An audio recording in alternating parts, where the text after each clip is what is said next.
Welcome, everybody, to On the Real. I'm your host, Pastor Adam McCain. We're coming to you live from the amazing campus of Christ for the Nations Institute here in Dallas, Texas, where God is moving in this place and around the world. And I have a very special guest with me today. I'm so excited to have Mr. Samuel Bistrian. You nailed it. I got it right. That's yes, right. yes.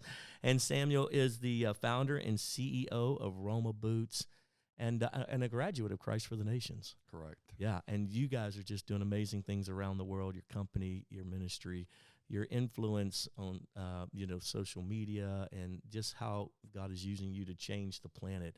But I want to go back, way back. Now, you are from Romania. Are you born and raised Romanian? Yes, I was born and raised in Romania. First of all, I just want to say what an honor to be here. Thank you so much, Adam, for inviting me. It's a privilege. It really is. And thank you for letting me share my story. So, I was born in Romania in 1982 on a Saturday. On a Saturday. It's a special day. It is a special day. I was born on the Sabbath. On the Sabbath. I was actually the only one of 12 that was born in the home, in a mud home where, the house still exists. It still stands. But, I was born on a Saturday. And then when I was 6 years old, I was gifted a pair of rain boots from older siblings. Passed down boots. Is that right? It's kind of crazy where it's all come full circle. Yeah. And you are one of 12. What number are you? Number 9. Number 9. That's a nine special after number. the 9th book of the Bible, which is Samuel. Is it really? I didn't That's even true. put that together. That's right. That's yeah. brilliant. Neither did my mom. I figured out later, but I Is said, that hey, right? it was God. was meant to be. Look at that. I love the book of At Samuel. Cluj, is that where you... So no, actually, it was about 45 minutes away from Timișoara, where the revolution started. That's how we basically protested against the communist regime, and it was overthrown. But that was 45 minutes away, a village called Benești, to about 100 people. So as you can imagine, with 12 siblings, 2 parents, we were about 10%. You were the village. We were the village. The village elders, the village construction crew. You were every bit of that. Yeah. Yes. We were the largest family. Was your mom and dad, were they believers? Yes, they were actually. Yeah, so thank God for that. And so how did they come to Christ? Is that in your grandparents? Yeah, so my dad became a believer when he was 30 years old. Ended up getting married. My mom, his wife, was already a believer. Okay. And so my dad, as soon as he became a Christian, he was very zealous, very passionate, and he became a preacher and ended up going all around in the surrounding villages preaching. In fact, I love it. I still go to Romania in the summers, and I hear stories from the villages. Right? Yeah, so my dad was no official training, radical. Just the Word of God and his love for Jesus, and he just went out ministering. He got a little Bible, and that was gifted to him, and I happen to have that Bible in my home right now. But it's marked, and it's the Bible that transformed his lives, and obviously through that he was able to transform other lives. Now you threw out there the revolution. Did you live through that? Was that prior to you? Tell me. Oh well, I certainly remember it. When I was like I said, when I was 6, I remember taking a trip with my mom outside the city, and I could remember the long lines in the city, outside the village, because we lived in the village. We weren't really exposed to what was happening. But right. I remember one of my sisters moving to the city. It was a city called Neiman, 10,000 people, and there would be these long lines to get bread or potatoes or eggs. And I was asking my mom, what is this? What's going on? And she's like, they're waiting to get bread. And that's when I really got to understand how communism works to some degree. We were born in the village. We didn't really realize. We did have plots of land that we would work for the collective, and then we would have to give back and whatnot. But when I was 7 years old, going on 8, I remember taking another trip to the city to visit my grandma, and we were kind of hitchhiking back. That's how we got back. There was no operational bus at that time. And I remember coming back, and there were soldiers everywhere on the street. And people were like, you guys need to get home. That's when the revolution had started. And it started with one praying pastor in Timișoara who was being evicted. And he decided to pray and pray, and then more people got together, and they prayed, and eventually it kind of spread and spread. And 1989, the dictator Ceausescu got overthrown, and then by God's grace, in 1990, we were able to come to the U.S. So I lived 8 years under the communist regime. Is that right? And did you come as a family? So all, what would that be, 13 of you? Yeah, well, so it would have been 13 of us because my parents and 11 siblings, well, me included, one sister got married and she remained there. Okay. Yeah, so she's now living here in the U.S. Yeah, and so you came here, and how did you end up, tell me about your journey to Bible school. How did that transpire? Yeah, so I would say from a young age, even while we were still living in the village, my parents instilled in us a sense of compassion, of gratitude, of purpose. I remember coming to the U.S. and they told us from the beginning, God has a plan and a purpose for our life. So we knew that we wasn't just coming to America and forgetting about the people we left behind. We knew that there was a purpose for our lives. And that was something meaningful for a young kid to hear that, even though at the time I didn't think much of it, but we knew that there was a destiny, and that's what they were doing. They were speaking destiny over us. So we moved from this tiny village of 100 people to the third largest city in the U.S., Chicago, Illinois. No way. Yeah, so that was quite a transition. And all of you in one apartment house, I'm assuming? Yes. I mean, I don't think you bought a mansion when you got here. Well, we came again by God's providence. It was very hard to get out of Romania even after that time, and it was a miracle that we were able to come. We came as refugees, and we were sponsored by a church in Chicago, and then we had some family that did live in Chicago at the time. And so when we came here again, it was just like, wow, the lights, the brightness. I remember Chicago O'Hare Airport was just something overwhelming would have to be. Completely. So, and then 2 years of living in Chicago, we were on welfare, lived in this small apartment. I remember all of us just being lined up, 3-4 of us on one bed, and it was challenging. It was challenging, but my parents visited Knoxville, Tennessee, of all places, and loved it. They loved the rolling hills, the mountains. It sort of reminded them of Romania. Yeah, a little closer back to home. Yeah. So after 2 years, we moved to Knoxville. Oh, wow. Yeah. And so that's where you basically did school, high school. And Correct. Yeah.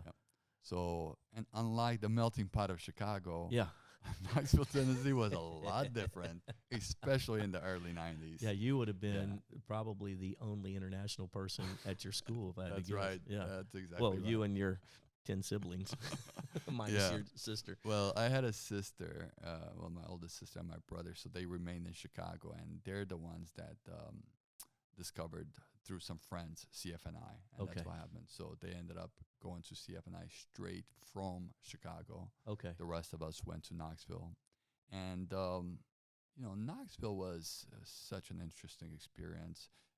There was good and bad. So once again, Chicago, early 90s, violence through the roof. Absolutely. Very dangerous place. We were in the inner city, and so thank God we were safe, all of us, and we were able to move to Tennessee, but we moved to Tennessee. Well, you basically had your own gang. Nobody wants to fight. 10 of you. It's so funny. It's so funny you mentioned that, because one day I was being chased by the Cambodians. We lived in a Cambodian neighborhood. And I called my older brother. He's like, I'm coming, and Peter's coming with me. Where are you? Of course, nothing ever happened. But yeah, that was my experience, hiding from the Cambodian gang. And they're a little smaller people than you guys, because you guys are all probably, 6'3"? I'm 6'3", and the rest of my siblings are a little bit shorter, but pretty tall. Taller than the Cambodians. Well, I was going to say, the Cambodians are more... We weren't looking for trouble. No, either We're way. Peacemakers. That's right. That's right. But, so that was interesting. But here we are now living in Knoxville, Tennessee, and no money. But my parents loved the hills. They loved that it reminded them of Romania to some degree. So we were offered a government housing so it was the projects, the ghetto. Yeah. We moved into the hood. So you're the only people that look like you there. So you had whites, you had blacks, and you had the Romanians. Romanians. So my mom was excited. She said, hey, we're going to make gardens. We have our own house, which was attached to another house. But yeah, we're like, let's do this. You know, this is a new chapter in American life. You know, we were speaking English at the time, and I'll never forget when I moved into the house, and a guy my age, his name was Maurice Davenport, came to me and he's like, how old are you? And I said, 10. And he said, how old? I said, 10. And he asked me about 5 times. And he's like, you mean 10? 10? And that's when I realized I had to learn English all over again. That's right. You had learned Chicago in English, and now you had to learn Tennessee in English. Yes, that's right. That's but hilarious. Here we are living in the projects. My mom planted gardens around. We had this big brown van. I remember they would throw these tomatoes against that my mom planted against the van. It was such a crazy experience. We would have these drug dealers, and they would use our porch to gamble, and then they would take these bottles of 40 and smash it again. We would be out in the yard playing soccer and getting our feet cut in the glass. They would set our dumpsters on fire, and my dad had this little 22 rifle, and he would be polishing it on the front porch. He ended up buying it. He's like, I'm going to try to, let them know that, hey, we at least have a gun. But that was a challenging time, but that was also the most beautiful time for me, because during Christmas, I remember we were given a chance to create our first Christmas list. I never had a Christmas list growing up. We would get candy or do different things, have different special meals for Christmas, but never getting a brand new toy or brand new anything. And so we would go to this Boys and Girls Club down the street, and their families from the nice part of town would come, and they would invest in us. Every Wednesday, I remember, they would teach us things, and they would take us camping. On Sundays, they would come pick us up and take us to church, and for me, that was such a special time. And I'll never forget on Christmas Eve, my first Christmas there in 1993, this white bus pulled up into our driveway, and they came out with these bags full of toys. I got my first remote control car, and I got my first sleeping bag, and I was so excited. Literally everything that I put on that Christmas list, they gave me, and I was so grateful. My whole family was just so overwhelmed with gratitude, because some people decided to invest in us, and eventually the same people connected us to Habitat for Humanity. And because the Habitat works on a point system, and because our grades in school were good, we were able to get a house much quicker than the rest, and we moved into a 3-bedroom house. You thought you won the lottery. Yeah, no, I'm Think telling about you, that. Yeah. that for us was a game changer. Yeah. We finally, after all this time, this was not a false flag like the first time with the project. Like, oh, we got our house, but no, this was our house. It was our house, smaller house than the one we lived in the projects, but man, this opened up a whole new new chapter in our American life, and it was just absolutely amazing. And that's where life really began to unfold for us. And so so how did you get from there to Bible school? Like, why did you even consider Bible school? Is that because siblings had gone? Yeah, so my oldest sister had gone, then my oldest brother, and then as each sibling graduated from high school in Knoxville, they moved to Dallas. Got it. One after another to go to Christ for the Nations. And was that coming from your parents, from all of your experiences with the Lord? Like, we want more of Jesus. We've got to prepare. I mean, why Bible school? I mean, you're doing good with your grades. You could have went to university anywhere else. So Bible school, because again, we felt we had a purpose, and that purpose was to bring our newfound perspective, combine that with our purpose, and take that to Romania. And that's what each sibling started to do. Beginning with my oldest sister, she went back there and she served as a missionary. Eventually, she founded a Bethany home, which was a house for young women that got kicked out of the orphanage, raised them up, taught them different trades. In fact, some of them have left that house once she trained them and came here to school as students, and now are established realtors and teachers and other things, because she took that step of faith to go back. My oldest brother ended up going back, and after some time he founded Christ for the Nations Romania, and then other siblings went there to help and volunteer, kind of follow their footpath and their steps. I ended up going to Dallas after I graduated high school, but there were some challenges Yeah. to get me there. So Yeah. I told you we moved from this place in the project, and we got this house with Habitat for Humanity, and my high school years were a little bit rough. Mm. I guess I'm a natural entrepreneur, so Okay. I found out what people are paying for drugs and living in the projects because everybody was dealing drugs, You saw marijuana. a great business plan. and so I said, hey, I can get high and not have to pay for it and Make get it money. for half the price I make money. So unfortunately, I got myself into trouble. That would be my junior and my senior year in high school. And I'll never forget coming home every night high or drunk, and my parents would be on their knees praying. And it would just hit me so much, that conviction. And I had family at the time that had graduated, my older sister Anna and Emmanuel, that were here in Christ for the Nations, and they were praying for me. And eventually I took that step and I came here. Cool. And I'm So that was so kind of like a glad I step did. towards Jesus. You were still struggling with sinfulness but you're like, I need to make a move. I did. Yeah, I said I need to make a move. So I came here. I graduated high school in June of 2000. So I was the class of 2000. We just celebrated our 21st year anniversary. Reunion. Yeah. So I came here, and you know what happened? I had family on campus, so I was staying on campus. This was fall of 2000. And it didn't take me long to find friends that were just like my friends back in Knoxville. Right. My heart was not changed. I did it to please my parents right off the bat. And so I discovered friends like that. Sure. And I got right into it again. I was stealing from dealers and doing things like that. Wow. My life wasn't transformed. While going to Bible school. This is before Bible school. This is before I started. This would have been fall of 2000. Got it. And then finally, I went to visit my parents back in Knoxville. I'm like, yeah, I'm in Dallas. See, I made a move. I changed my life. And my mom said, come to church with me. And I said, oh, sure, I'm going to go. I couldn't wait to leave church. I had a friend from California. I moved there to pick me up so we can go get high. And he didn't have a license. I had a license. So he's like, hey, drive my car. And I literally left church on the same street that I left church on. I was bending down to light up a blunt, and I happened to go in the opposite direction. And the car that was coming from the other direction towards me was a police car.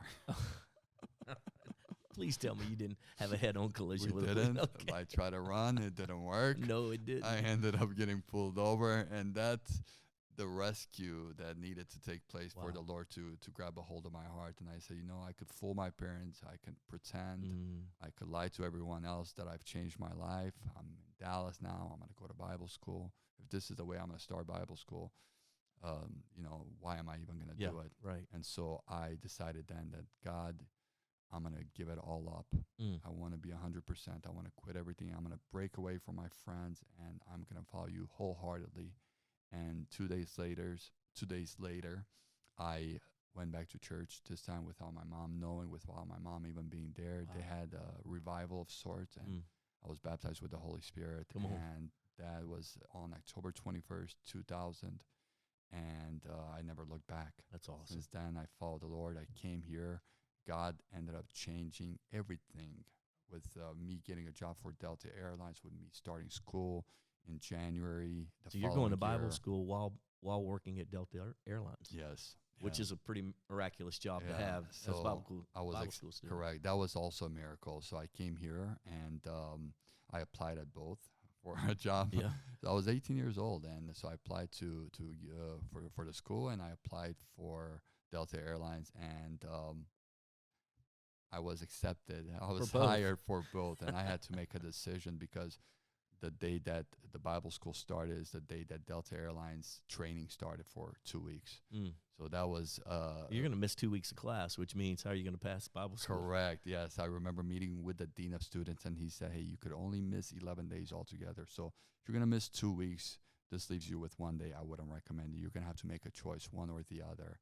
And by that time, I had been spending a lot of time with the Lord for the last 2 months and a half now, and I really prayed about it, and I said, I feel like I need to do both. I can do it. I can do it. And I felt like ever since I was a kid, I loved to travel. Felt like everything was geared towards me traveling the world. I'm going to Christ for the nations. Yeah, exactly. right. So I'm like, God, I know you have your hand in this, but I know that I'm going to have to be very disciplined. And so I prayed and I said, help me to do it. I'm going to have to get up early, which was great time spending with the Lord, you know, an hour early to pray, to read my Bible before school. Class, I believe, or chapel will start at 8 o'clock. So I would spend an hour with the Lord. I would go get ready. I would have breakfast and then come here. And that was such a special time in my life. And so after 2 years of not only traveling the world, but going to Bible school, I wanted to basically apply what I had learned here. And so if you remember, September 11 happened, and most of the travel industry was really rocked by that. And many airlines just laid off their employees. Thank God for Delta Airlines, because they offered us a leave of absence. So it just so happened that the same exact week that I graduated, Delta offered us this leave of absence. They said if you have at least 2 years active with the company, you could take a 3, 5 year or like a 10-year leave of absence with full flight benefits. No, I believe it was 2, 3 years and 5 years. I took the 5 year. Yeah, you did. I said, this is great. I just graduated Bible college. I could be a missionary all around the world. I can fly anywhere I want for free. Exactly. So that was amazing. That was a blessing. That was something I was so grateful for. And just looking back where my life was before that, I was wasting away on drugs for 2 years. Yeah. My junior and senior year in high school. And that radical decision that I took to serve the Lord, and now 2 years that redeemed all of that, Yeah, that's so and cool. set my life on a course that will change my life and many lives forever. Yeah. And so you're finishing up Bible school, but you told me earlier you started working at Neiman Marcus. Is that because Delta came to an end, but you still had the benefits? Correct. Right? So you're like, I got to make money. So you started working at Neiman Marcus. Well, before that, I said, hey, I learned all these great things at Christ for the Nations. I want to apply that. Yeah. So I wanted to do something more right out of Bible school. And now that I had the freedom to where I don't have only 2 days off, which I did, weekends with Delta, I said, I'm going to apply what I've learned. And I wanted to do missions work. I met a girl at Christ for the Nations. Yeah, you did. At Brides for the Nations. Brides for the Nations. And she was from Colombia. And so I said, hey, I would like to do Youth with a Mission. And I actually was going to do it first in Eastern Europe, but I said, let's do it in Colombia. And so I looked into Cartagena, Colombia. And so I went and did missions there. No Spanish. No Spanish at the time. And that was actually, I knew how to say hola. Hola. Lonche, Baño, where the bathrooms are. Mesa. And there are similarities between Romanian and Spanish. Okay. It's a Romance language, as is Romanian. So there were similarities. So while I'm there at in Colombia, I was able to pick up Spanish in 3 months. That's fluently. Unbelievable. I refused to speak to my Canadian and my American friends, and just spoke my Spanish. Amazing. So I picked that up. And then from there, we did our outreach to Cuba and Colombia, Cuba and Panama, excuse me. While I was in Cuba, that's where the seeds for what I'm doing now were sown. I remember being in Cuba, and first of all, it reminded me of communist Romania in so many ways. Right. The poverty and waiting in long lines to get food, or waiting to the hopelessness too, right? Absolutely. I mean, I remember when I arrived there, I was like, oh my gosh, it was like a deja vu for me all over again. And so here I am waiting in long hours to get to the villages where we would minister. Yeah. I didn't have money. Which was a miracle anyway that you got in Colombia, quite honestly. In Cuba. Cuba, excuse me. It was, totally. I mean, the way I did it was, I had to get creative, but we got there, and I remember seeing a police officer on every corner, and just the control, the fear, the fear, exactly. And I had reached out to my pastor of the church that I was going to at the time, and I said, hey, I need some money. I'm here ministering to the Lord. I'm broke. Can you help me out? Yeah. He said to me, nobody sent you to Cuba. You got to love those kind of pastors. If the Lord sends you, he'll finance you. I've had them tell me that. That's right. Where he guides, he provides. And Yeah. I said, well, I feel like he sent me here, but that hurt me in some way. But then I said, I cannot take offense. I said, you know what? He has a point. This can challenge me to get creative, or it could make me bitter. And I said, God, you've always given me a brain, entrepreneurial brain. I'm going to have to find ways to not only minister to people, but to support myself. And that's when I started to look for all opportunities. And I thought to myself, you know, I love helping kids. I love what we're doing right now, going from village to village in Cuba, doing this. Yeah. How can I do this full time and take care of myself?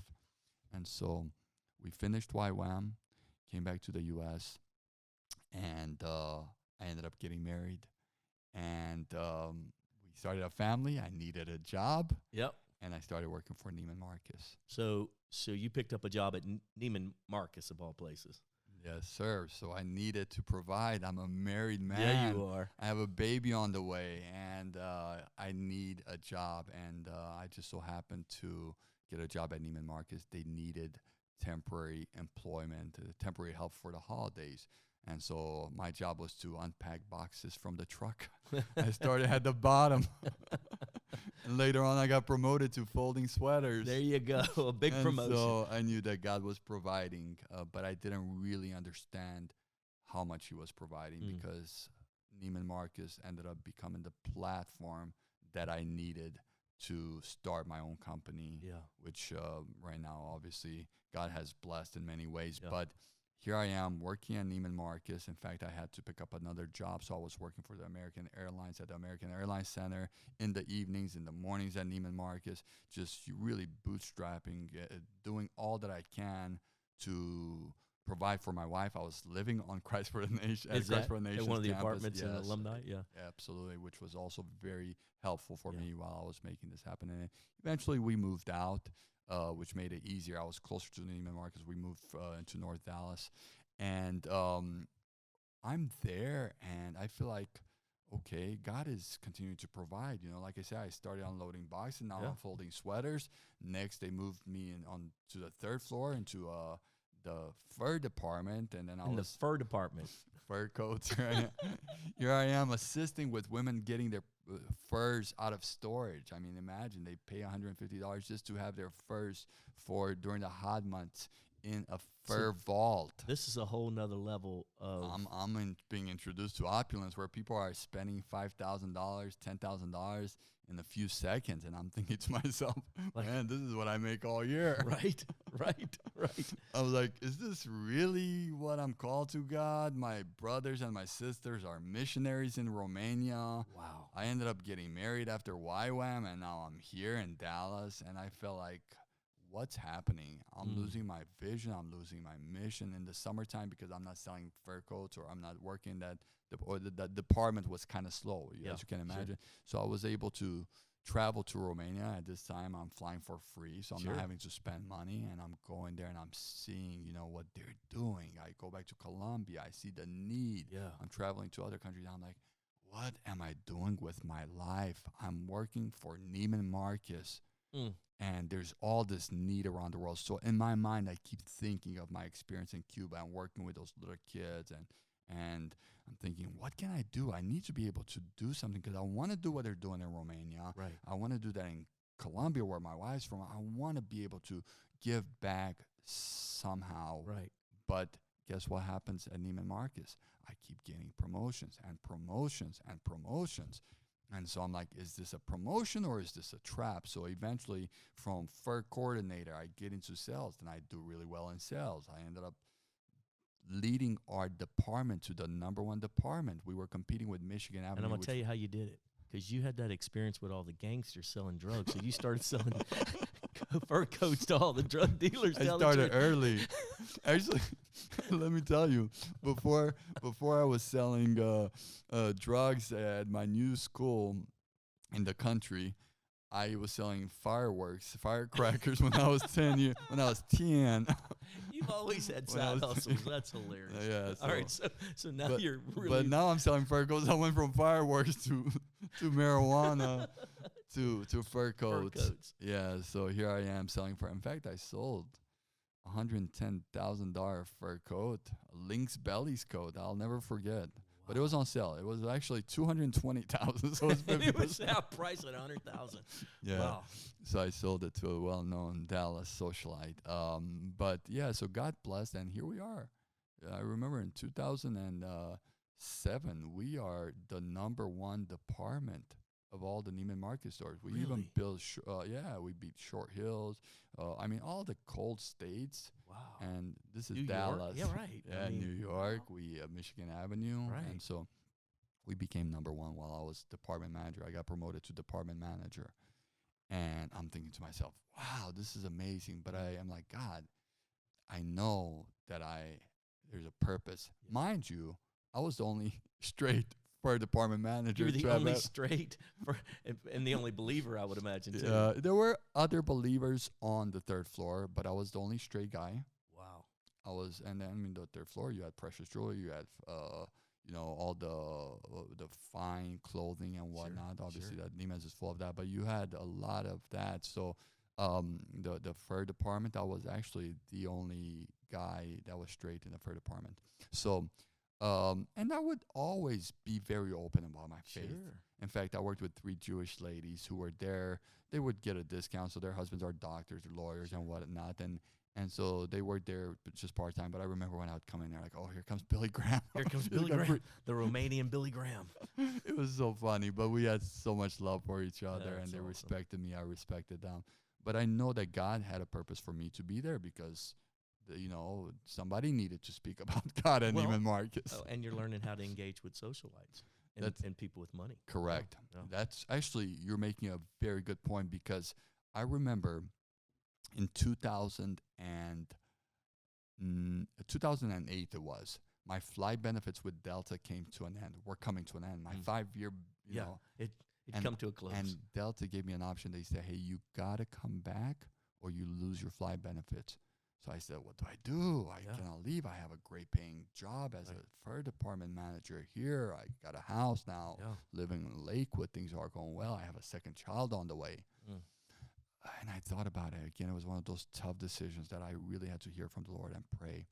And I said, God, what do? I know my passion is travel. I know. I also feel like this is a great, correct. So I ended up going back. I left my paying job, my good paying job and everything, to go back to Delta.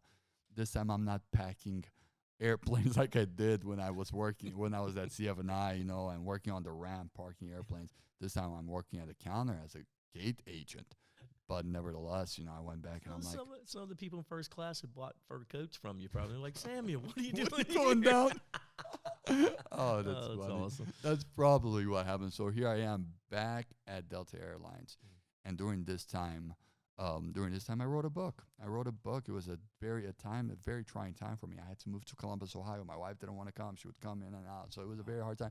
But that time was a time of doing some soul searching. And in that book, it was just basically Goodbye Transylvania, my transition from freedom to opportunity. Yeah. And in that book, I remember writing something about, I want to do something for the Romanian children. I just don't know what and when.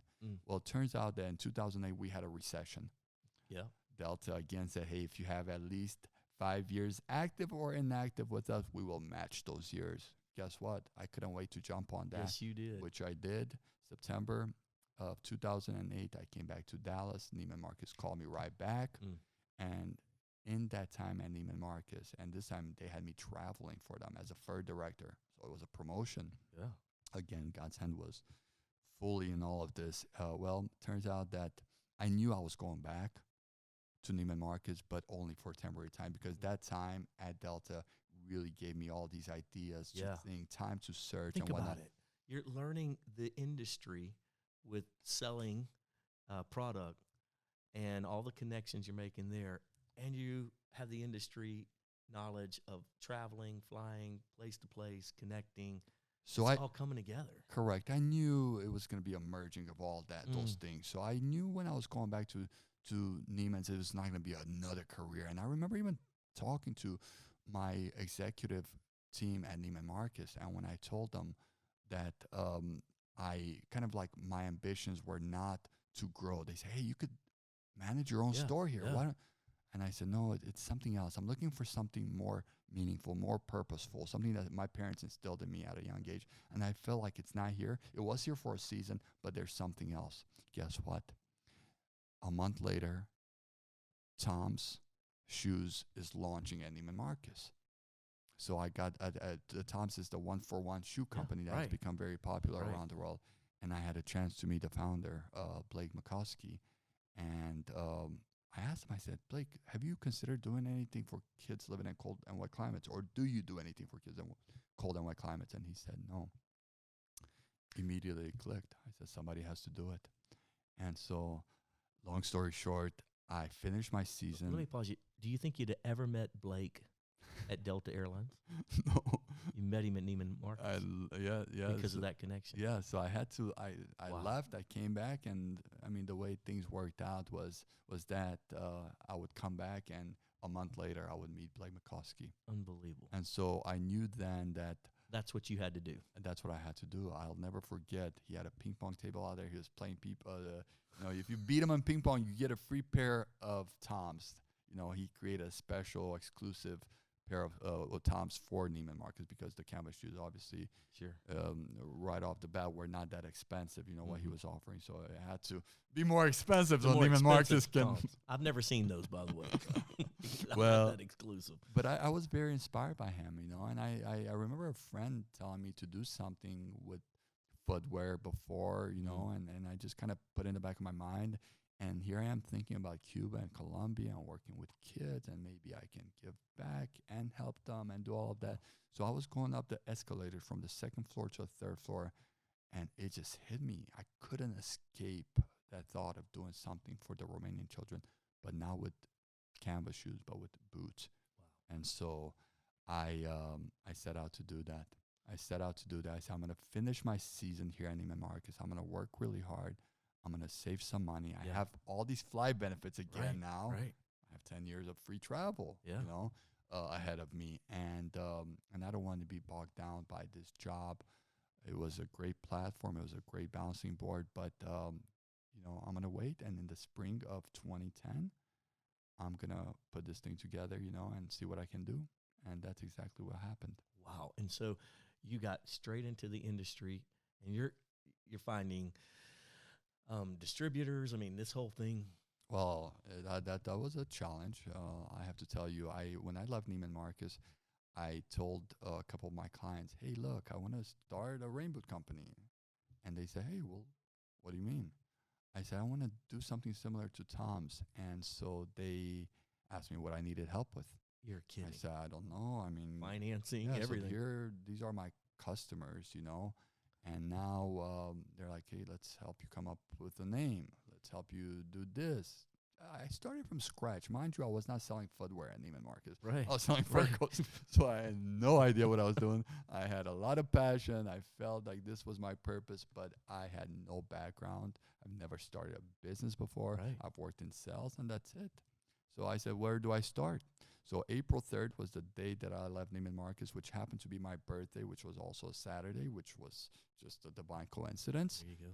And I said, this is where I'm going. I'm going to start a rain boot company. I had a friend who, through Facebook, basically, I shared that I left Neiman Marcus to start a boot company. I don't know why I put that on there, but I started looking for factories in Brazil, in Romania. Yeah.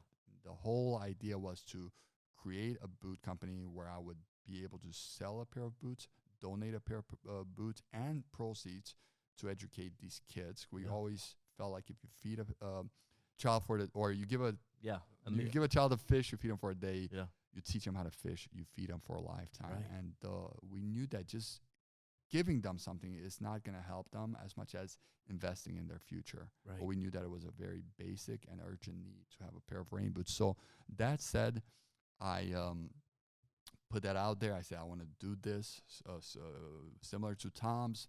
I called it ROMA. ROMA is amor spelled backwards.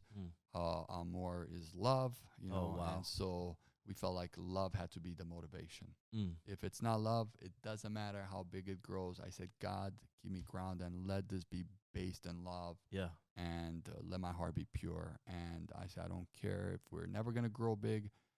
if it's in love, I know that it's gonna have The impact it needs to. Yeah. exactly, and it's Yeah. gonna have eternal value. Yep. And so that said, I had a friend that saw what I was doing. His name was Phil, and he's like, "Hey, Crazy Phil is living in China right now, working with YWAM. If you want to connect with him." And I said, "Well, the most responses that I received after I put out all these emails to these factories was from China." So I happened to go to China in May.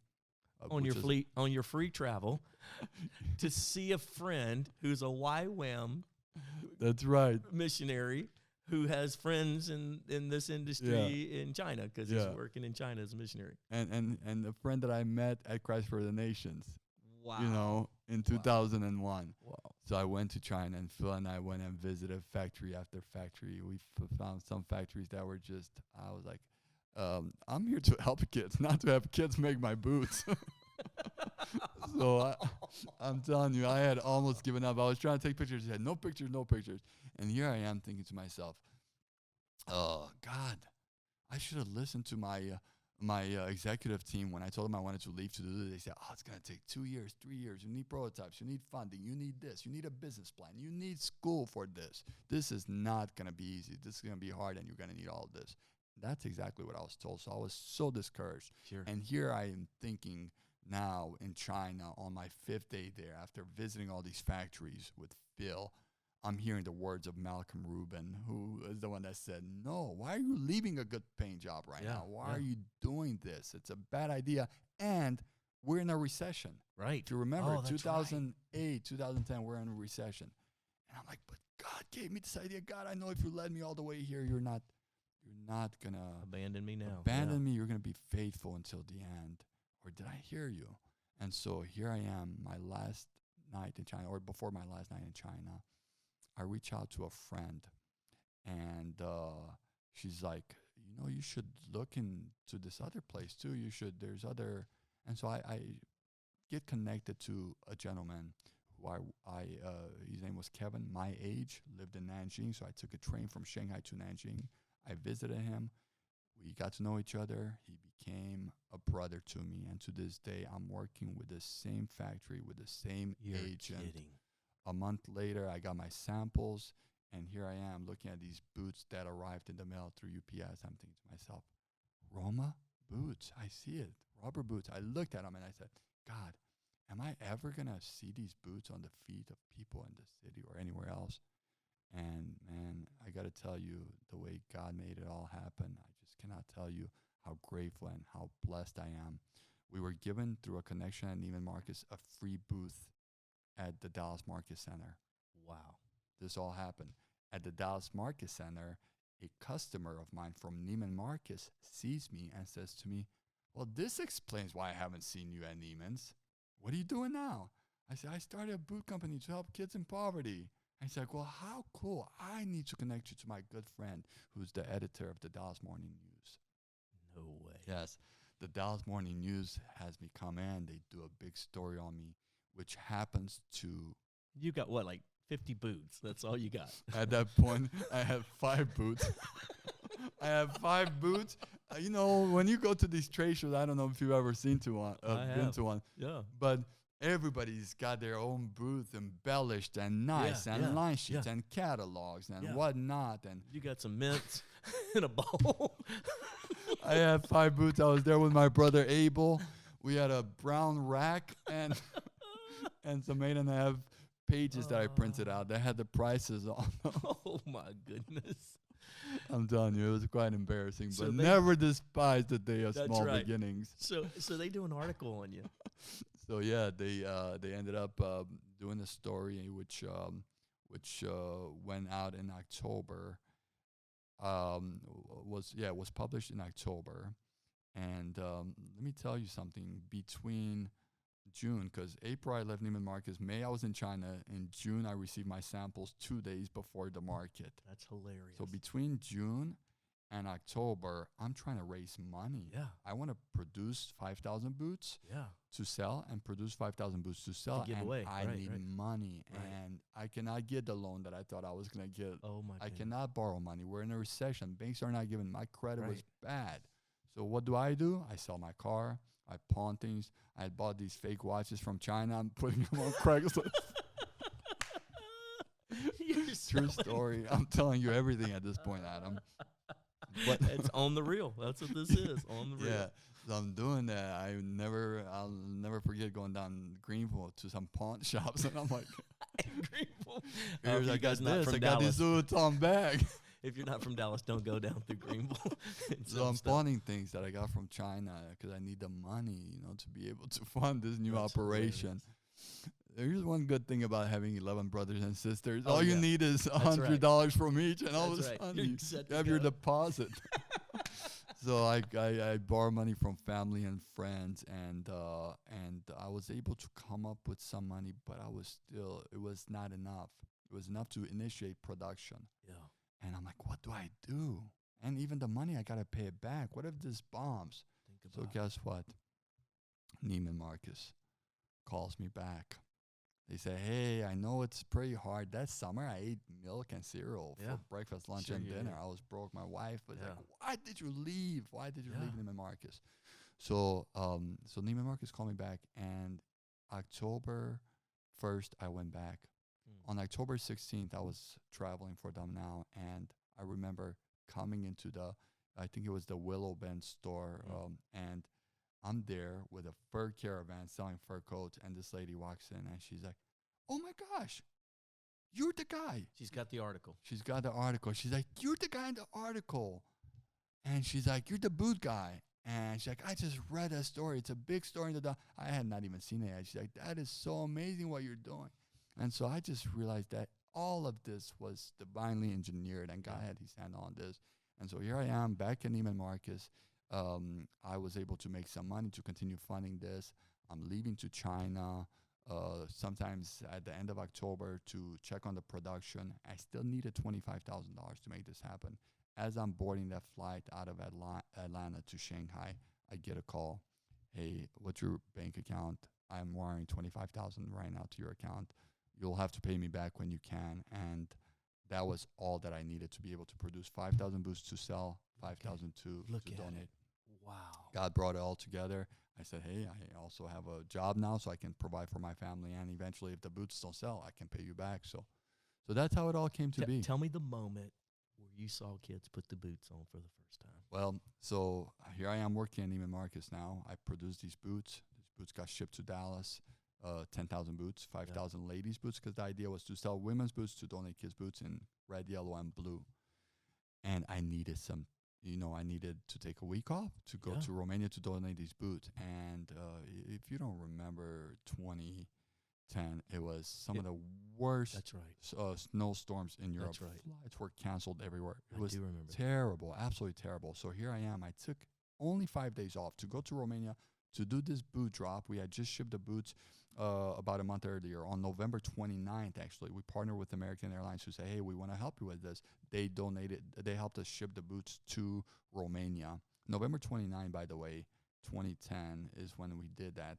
20 years later, on November 29th, was the day that we came to the U.S. Exactly 20 years later. Goodness. So that was also something that I later saw. And here we are, trying to get to Romania. Every flight is canceled. I called my wife from JFK, and I said, I just don't think I'm going to do it anymore. I can't. I have 2 days, and I got to be back at work. And she's like, Sam, just press through. If God brought you all the way there, he's going to get you through. So finally, I was able to get out on another flight that was overbooked somehow. I make it to Romania, and I'm like, I made it literally the day before Christmas Eve on the 23rd. We cannot get our product out. They're in a customs zone. They said, hey, they're. So we bribed a gentleman who, I said, can we just go see the boots? I am only here for 2 days. We just want to see that the boots are there. So we get in there. He opens the warehouse for us. And I said, sir, do you have any kids? He said, I do. I said, take him some boots. And he's like, you sure? I said, yes, they're my boots. Bring them to your kids. And I said, do you have any friends? He's like, I do. I said, take them, but let us take some more. Just look the other way, because we want to go into this community. You could follow us to give away these boots, to bring Christmas to them. And he's like, making these faces. I said, please, they're not for us to sell. We want to give them away. And I cannot be here until after Christmas, because the earliest would be in January where we'll be able to donate it. So he turned the other way, and we just started taking Grabbing the boxes, boots. boxes of boots. We pull up into this community, and this community is so dark and gray and gloomy and quiet. Impoverished. We don't know poverty here in the United States like this. Adam, I got to tell you, for me, that experience was something that I will cherish for the rest of my life, because as you pulled in there were potholes with slush and mud, and we pulled up in this big white van with volunteers and a bunch of boots. And there was this little kid running. He had like his dad's shoes on, and it was so cold and miserable. And a lot of the buildings were broken down, and They're shanties is what they really yes, are. it was so devastating and so hard to even imagine that people lived in that town.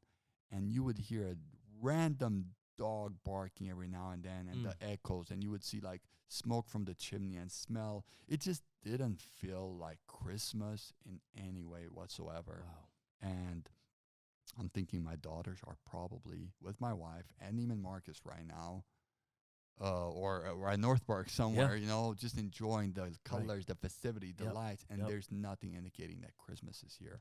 And so we started knocking on doors, and we gave away the first red and yellow boot. The community, or the partners that we were with, already knew how many kids were in They've that been community. doing ministry there, And I'm telling you, within minutes, that place came alive. I mean, cheers and joy and women singing in the street. Wow. Carols, and so grateful, pointing to the sky that God sent us there. And it was just so amazing. That opportunity for me, I remember just pulling back a little bit and looking at all the kids running around Yellow with their brand new boots. boots and all these colors. Red blue Look, boots. exactly, treating them like they're candy, and just so much excitement, enthusiasm.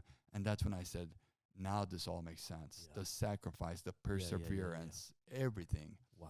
And so that's how 2010 ended for me, you know, and I knew that God's hand was in all of it. So that was the first boot drop, and it changed my life more than it changed those kids' lives, because I knew then that I wanted to repeat that same experience, not only in Romania, but all around the world. And little did I know that it would actually happen.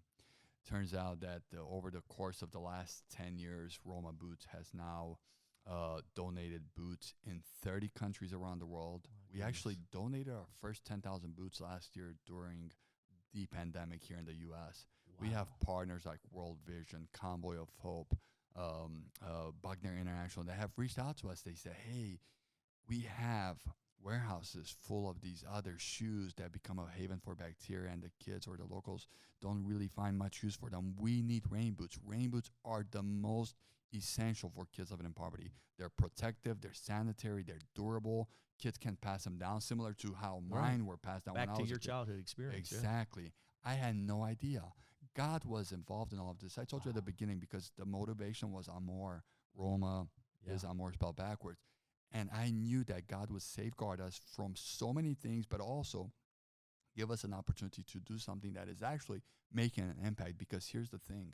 Sometimes when you go into these communities and you are dumping a bunch of product, you're hurting the local factory. You're hurting the local sales guys, businesses there. And you don't want to do that. With rain boots, it's really hard to produce them. So all of these communities that may have their local shoe or whatever need the rain boots. It's a perfect complement to what they already have. And so we donated boots in Romania, and we thought that Eastern Europe was going to be our focus, cold and wet climates. And then Global Aid reaches out to us and says, hey, we need boots in Guatemala. We have read your story. We see what you're doing. There's hookworms. There's volcanic ash. These kids need them there. And we're like, oh, my God, I never even imagined.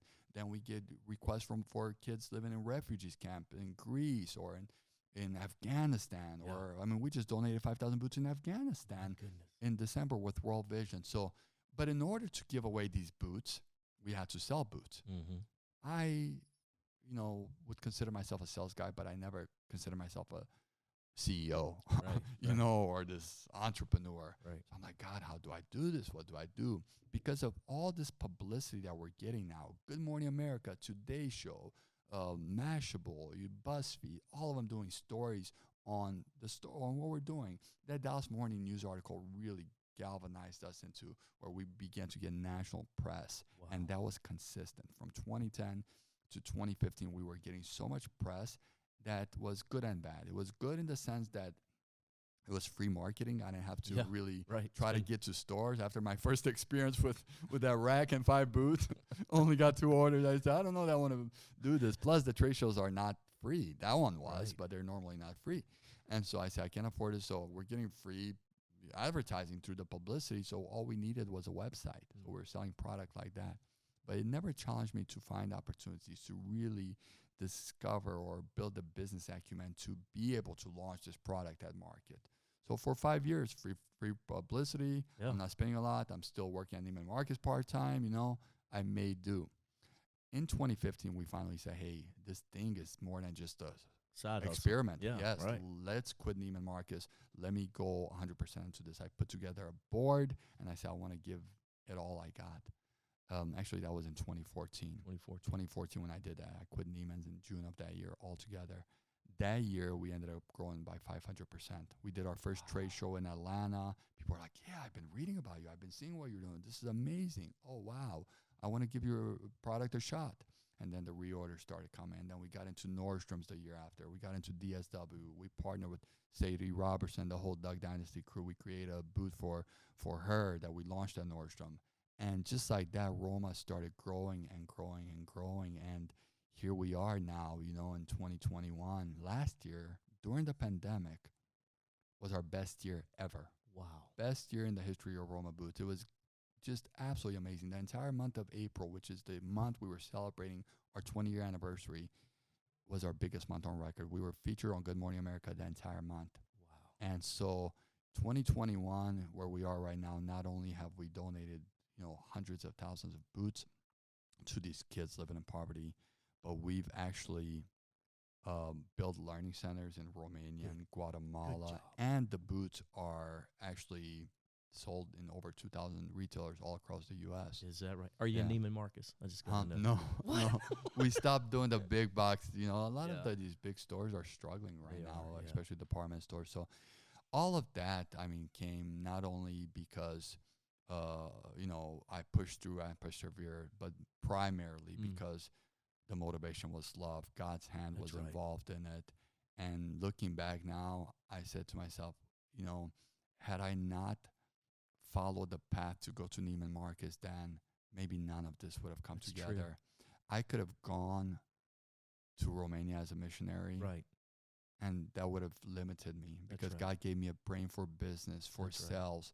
And I was always, since I left Cuba, I was always trying to figure that out. Yeah. How can I combine this passion with this passion? Well, ministry is here, but this is not ministry, you know? And ministry is everywhere. That's right. Ministry is what comes out of us.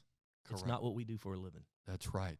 And if your motivation is love, you're going to find an opportunity everywhere that you go to minister to the Lord. And I really felt like for me to be able to combine these natural giftings, these spiritual gifts, you know, my love of fashion with philanthropy brought me into that purpose that is where God had called me. Had I chosen one or the other, I would not be doing this. I would not be fulfilling or living my true destiny. That's right. Does that make sense? It does. And I want you to take the last few minutes that we have together. You have now been put on even a national platform where outside of what your company does, people see you as a leader. And I think you would probably say that it has to do, you've had these relational connections because of your business, because of what you've done for hurting people, what you've done for the kids. It's put you in a position to actually influence influencers. Can you speak a little bit to that? Yeah, so again, by God's grace, we've been invited, you know, to share our story, you know, at Harvard even, you know, and Wharton Business School has done stories on us, and Stanford Review and Columbia, you know, on how our model is different even than the one for one, and how, you know, making love the motivation. You know, I remember meeting with Brad Garrett from Everybody Loves Raymond, you know, and he's like, what is motivating you? I said, you know, Jesus made it very simple.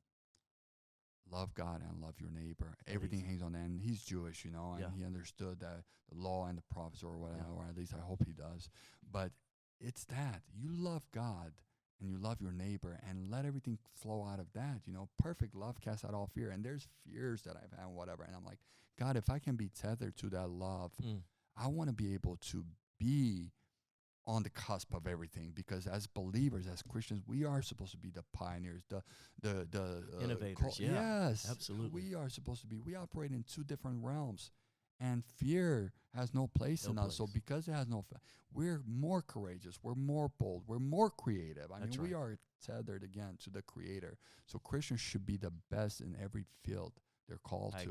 I agree. And that's the mentality I have. Would you close this moment out with us by just praying for those listeners that it's time. It's time for them to come out of the fear. And would you pray into that love that gripped your heart to help others? Would you pray that into our listeners? Dear God, just thank you for your goodness and your love and your kindness. Thank you for the opportunity to be able to share my story here with Adam, Lord, and with everybody else who's willing to hear or has tuned in. God, I ask right now that you would just give us an understanding of the times that we live in. Yeah. And I pray for a spirit of urgency, God, redeeming the time that we have, Lord, because it is a time where we need to be wholeheartedly devoted to you, God. We don't want to give you half, Lord. We want to give you 100%. We want to give you everything, because it is for you that we live. So I just pray right now that you would reignite that passion, that zeal, that fire in our hearts, God, to know that we can serve you wherever we are, Lord. Whatever you've called us to, Lord. Just like Corton Boone said, let's grow where we are planted. Wherever we are, Lord, let's use that opportunity, Lord, to work towards the kingdom, through advancing your kingdom and doing it with all of our heart and with excellence. And God, I just thank you once again for this opportunity. I thank you, Lord, that you are doing something great in the body of Christ right now. And Lord, we want to give you the glory. We want to make these last days in the course of history, Lord, before you come to redeem your bride and take us to heaven, Lord. We want this to be an impactful. We want to leave with a bang, God. So just help us to be ready, Lord, for your appearing. In Jesus' name we pray. Amen. Amen. Thank you, Samuel.